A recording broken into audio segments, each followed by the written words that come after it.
നമുക്ക് പ്രിയപ്പെട്ടവരെന്ന് തോന്നുന്ന പലരും നമ്മളോട് സംസാരിക്കാൻ സമയം കണ്ടെത്താറില്ല. ശരിയല്ലേ? അവർക്ക് നമ്മൾ വിളിക്കുന്ന സമയത്തൊക്കെ അവർക്ക് അവരുടേതായ പല തിരക്കുകളും ഉണ്ടാവും. തീരെ അവരൊന്ന് സംസാരിക്കാനോ 2 മിനിറ്റ് കാര്യങ്ങൾ പറഞ്ഞിരിക്കാനോ തയ്യാറാവില്ല.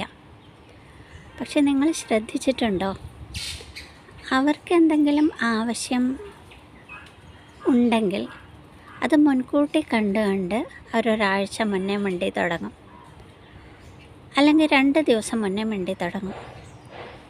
അപ്പം മനസ്സിലാക്കിയാൽ മതി, അവർക്കെന്തോ നമ്മളെ കൊണ്ട് നേടിയെടുക്കാനുണ്ടെന്ന്. ശരിയല്ലേ? അത് എൻ്റെ അനുഭവമാണ്.